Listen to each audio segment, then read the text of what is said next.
அனைவருக்கும் வணக்கம். இன்றைய உதாரண வீடியோவில் 8ஆம் இட ராகு எப்பொழுது எதிர்பாராத அதிர்ஷ்டத்தை தருவார்.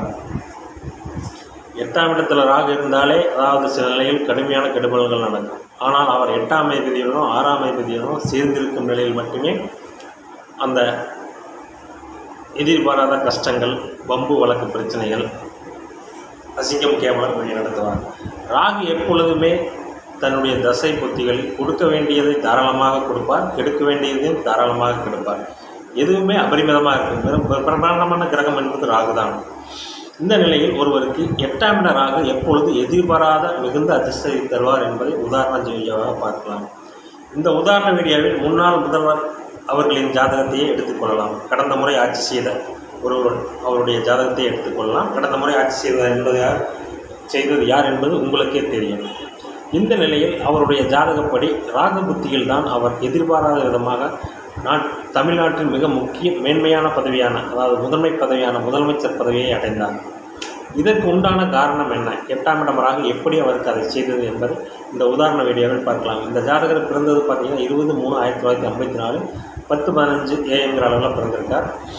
ரிஷப லக்னம், கன்னி ராசி, அஸ்த நட்சத்திரத்தில் பிறந்திருக்கிற இந்த ஜாதகருக்கு லக்னத்திலே குரு திக்பலம், 2ஆம் இடத்தில் கேது, 5ஆம் இடத்தில் சந்திரன், 6ஆம் இடத்தில் சனி, 7ஆம் இடத்தில் செவ்வாய், 8ஆம் இடத்தில் ராகு, 10ஆம் இடத்தில் புதன், 11ஆம் இடத்தில் சூரியன், சுக்கிரன். இங்கே பௌர்ணமிக்கு அடுத்த நாள் பிரதமை தேதியில் பிறந்திருக்கக்கூடிய இந்த ஜாதகருக்கு சந்திர அதியோகத்தில் சூரியனும் சுக்கிரனும் இருக்கிறார்கள். மேலும் சுக்கிரனும் 1-11 கூடியவர்கள் பரிவர்த்தனை வேண்டும். இந்த அமைப்பில் இந்த ஜாதகருக்கு பார்த்திங்கன்னா, அதாவது இளமையில் சந்திர தசை, செவ்வாய் தசை அவ்வளவு சோபிக்கவில்லை. செவ்வாய் தசையில் மிக கஷ்டமான நிலையில் தான் இருந்திருப்பார். அடுத்து வந்த ராகுவுக்கு வீடு கொடுத்தவன் ஆட்சியானதால், பரிவர்த்தனை பெற்றதால் இந்த ராகு திசை இந்த ஜாதகரை அரசியலில் நகர்த்தியது. ஏனென்றால் ராகுவுக்கு கேந்திரத்தில் சூரியன் சுக்கிரன் இருப்பதாலும், ராகு ராஜயோகாதிபதி சனியின் பார்வையை பெற்றதாலும் இளமை பருவத்திலேயே ஒரு அரசியலுக்குள் நுழைந்தார்.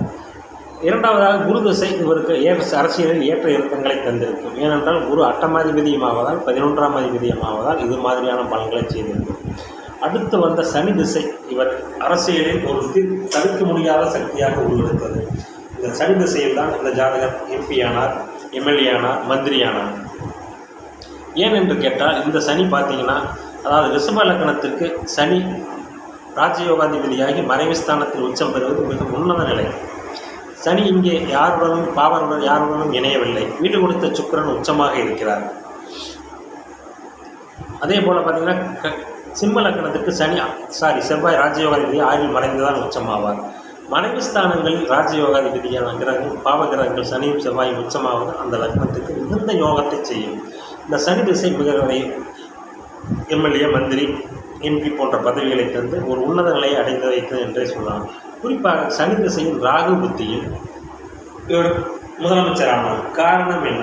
ராகு சனியின் பார்வையை பெற்ற ராகு கெடுதலை செய்வார் என்று எடுத்துக்கொள்ளக்கூடாது. ராஜயோகாதிபதியின் பார்வையை பெற்ற ராகு அந்த ராஜயோகாதிபதியின் பலன்களான 10ஆம் இடத்து பலன்களை, பதவி, அந்தஸ்து, கௌரவம் இவற்றை எதிர்பாராத வகையில் இந்த ஜாதகருக்கு தந்தார். மேலும் ராகு ஆனவர் தனக்கு கேந்திரங்களில் இருக்கும் கிரகங்களின் பலன்களையும் கவர்ந்து செய்வார் என்பதற்கிணங்க சூரியனுடைய பலன்களும் லக்னாதிபதி சுக்கிரனுடைய பலன்களையும் இந்த ஜாதகருக்கு தசையில் கவர்ந்து செய்தார். மேலும் புகழை கூறிய சந்திரன் 5ஆம் இடத்தில் அமர்ந்து அவரும் ராகுக்கு கேந்திரத்தில் இருப்பதால் பொதுவாக ராகுவுக்கு பலனெடுக்கும் போது ராகு தான் இருந்த வீட்டின் அதிபதியைப் போலவும் வீட்டின் அதிபதியாக குரு பரிவர்த்தனை அடைந்திருக்கிறார். தன்னை பார்க்கும் கிரகங்கள் ராஜயோகாதிபதி சனி தன்னை பார்க்கிறார். தனக்கு கேந்திரங்களில் இருக்கும் கிரகங்கள் குரு, சுக்கிரன், சந்திரன் இவை எல்லாமே லக்னத்துக்கு மிகுந்த நன்மை படைக்கக்கூடிய கிரகங்களாகதான் ராகு புத்தியில் இந்த ஜாதகர் யாரும் எதிர்பாராத விதமாக, ஜாதகரே எதிர்பாராத விதமாக, ஜாதகர் அதற்கு முயற்சி செய்யவில்லை, அவருக்கு கிடைப்பதற்கு வாய்ப்பில்லை என்று நினைத்திருப்பார். ஆனால் யாரும் எதிர்பாராத விதமாக இந்த தனுசில் இருக்கிற ராகு, இந்த கோதண்ட ராகுன்னு சொல்லுவாங்க, வீடு கொடுத்தவன் பரிவர்த்தனையாகி ராஜயோகாதிபதி சனியின் பார்வை பெற்ற இந்த ராகு புத்தி இந்த ஜாதகர் யாரும் எதிர்பாராதவரமாக, அவரும் எதிர்பாராத அதிர்ஷ்டமான மிக உன்னத பதவியான முதலமைச்சர் பதவியை தந்தது. இந்த நிலையில் சனியின் பார்வை இங்கே ராஜயோகாதிபதியை சார்ந்து ஒரு சுபரின் வீட்டில் அமர்ந்து மனைவி ஸ்தானத்தில் உச்சமாகி வீடு கொடுத்த சுக்கிரனும் உச்சமாகி இருக்கும் நிலையில் இந்த சனி திசை முழுக்க முழுக்க இந்த ஜாதகருக்கு யோகத்தை தந்து பின்பகுதியில் ராகு புத்தி இவரை முதலமைச்சராகவும் பதவியில் அமைத்தியது. குரு திசையிலும் அவர் அதாவது மிகுந்த சிரமங்களுக்குடைய தன்னுடைய பதவிக்காலத்தை பூர்த்தி செய்தார்.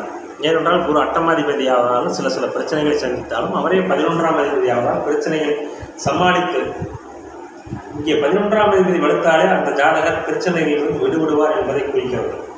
எனவே அவர் இந்த குரு புத்தியில் இந்த ஜாதகர் எவ்வளவு பிரச்சனைகள் வந்தாலும் தன்னுடைய முதலமைச்சர் பதவியை காப்பாற்றிக் கொண்டு 4 வருடங்கள் தொடர்ந்து முதலமைச்சராக இருந்தார். அடுத்து வந்த புதன் திசை இந்த ஜாதகருக்கு என்னதான் சந்திர அதியோகத்தில் இருந்தாலும் செவ்வாயின் பார்வையை பெற்றதாலும் தற்பொழுது செவ்வாய் புத்தியே நடந்து கொண்டிருப்பதாலும் செவ்வாய் புத்தி முடியும் வரை இந்த ஜாதகருக்கு அனுகூலமான காலங்கள் இல்லை. ஆனால் அதே சமயம் அடுத்து வருகின்ற சுக்கிர புத்தியில் இந்த ஜாதகர் அரசியலில் தவிர்க்க முடியாத சக்தியாக இருப்பார்.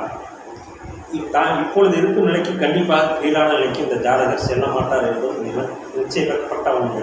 ஆனால் முதலமைச்சர் ஆவாரா என்பது அதை இப்பொழுது கூற வேண்டாம், தேர்தல் நேரத்தில் பார்த்துக்கொள்ளலாம். நான் முதலிலே ஆர்டிக்கல் எழுதிக்கிறேன்.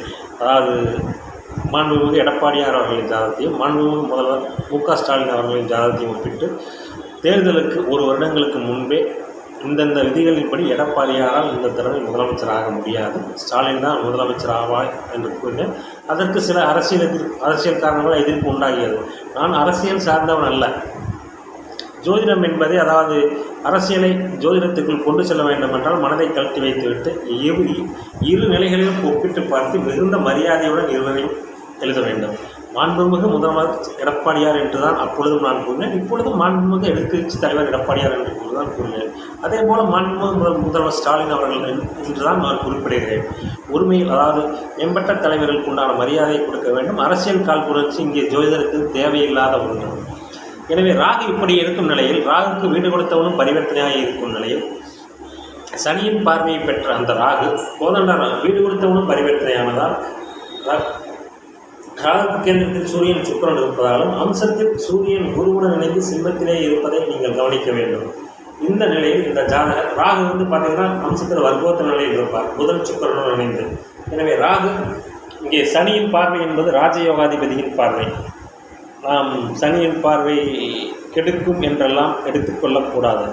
அதே போல் சிம்ம லக்னத்துக்கு செவ்வாய் மறைஸ்தானத்தில் இருக்கும் செவ்வாயின் 6இல் உச்சமாகும் செவ்வாயின் பார்வை ராஜயோகாதிபதியின் பார்வை என்று தான் எடுத்துக்கொள்ள வேண்டும்.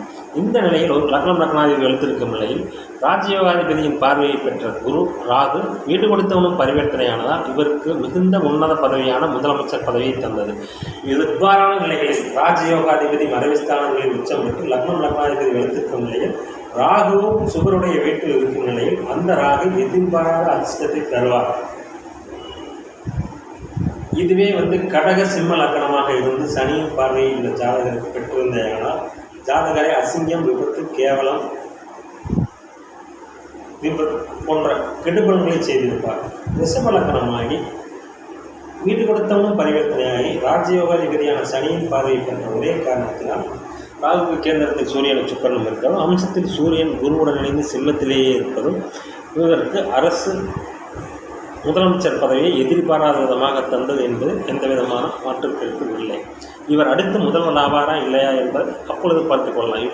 இப்பொழுதே அதை பற்றி கூறினால் நிறைய விமர்சனங்கள் எழும் என்பதால் அவர் 8இல் இருக்கும் ராகு எப்பொழுது ராஜயோகத்தை தருவார் என்று எதிர்பாராத அதிர்ஷ்டத்தை தருவார் என்பதற்காக இந்த வீடியோவை நான் பதிவிடுகிறேன். நன்றி, வணக்கம்.